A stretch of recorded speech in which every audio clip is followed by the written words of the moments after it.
Hi hello friends, ಇವಾಗ ನಾನು bobbin ಕೇಸ್ನ ಬಗ್ಗೆ ಸ್ವಲ್ಪ ಮಾಹಿತಿ ನಿಮಗೆ ನೀಡಬೇಕಂತ ಬಂದಿದ್ದೀನಿ. ನಾನು ಇವಾಗ ಹಿಡ್ಕೊಂಡಿರೋದು ಕೇಸ್ ಯಾವುದಂತ ಹೇಳಿದರೆ ಆರ್ಡಿನರಿ ಮಿಷನ್ದು ಕೇಸು. ನಂತರ ಇದು ಆರ್ಡಿನರಿ ಬಾಬಿನ್ ಕಂಡಿದೆ ನೋಡಿ, ಆರ್ಡಿನರಿ ಮಿಷನ್ ಬಾಬಿನ್ ಕೇಸ್ ಇದು. ಕೆಲವೊಬ್ಬರಿಗೆ ಏನಂತ ಹೇಳಿದರೆ ಆರ್ಡಿನರಿ ಮಿಷನ್ ಬಾಬಿನ್ ಕೇಸು ಮತ್ತು ಪೀಕೋ ಮಿಷನ್ ಬಾಬಿನ್ ಕೇಸ್ ಯಾವ ರೀತಿ ಅಂತ ಗೊತ್ತಿರೋದಿಲ್ಲ ಡಿಫ್ರೆನ್ಸ್. ಇವಾಗ ನಾನು ಹಿಡ್ಕೊಂಡಿರೋದು ಪೀಕೋ ಮಿಷನ್ದ ಕೇಸ್ ಇದು.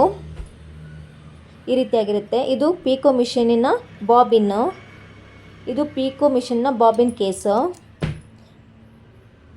ನೋಡ್ಕೊಳ್ಳಿ. ಇದು ನೋಡಿ ಆರ್ಡಿನರಿ ಮತ್ತು ಪೀಕೋ ಮಿಷನ್ನ ಬಾಬಿನ್ ಕೇಸು. ನಂತರ ಬರುವುದು ಆರ್ಡಿನರಿ ಮಿಷನ್ ಸೂಜಿಯ ಬಗ್ಗೆ. ಇಲ್ಲಿ ನೋಡಿ, ಈ ರೀತಿಯಾಗಿ ಆರ್ಡಿನರಿ ಮಿಷನ್ ಸೂಜಿ ಒಂದು ಸೈಡ್ ಚಪ್ಪಟೆ ಆಗಿರುತ್ತೆ, ಇನ್ನೊಂದು ಸೈಡು ಗುಂಡಗಾಗಿರುತ್ತೆ. ಇದು ಆರ್ಡಿನರಿ ಮಿಷನ್ ಸೂಜಿ. ಇದು ಪೀಕೋ ಮಿಷನ್ ಸೂಜಿ, ಇದು ಗುಂಡಗಾಗಿರುತ್ತೆ.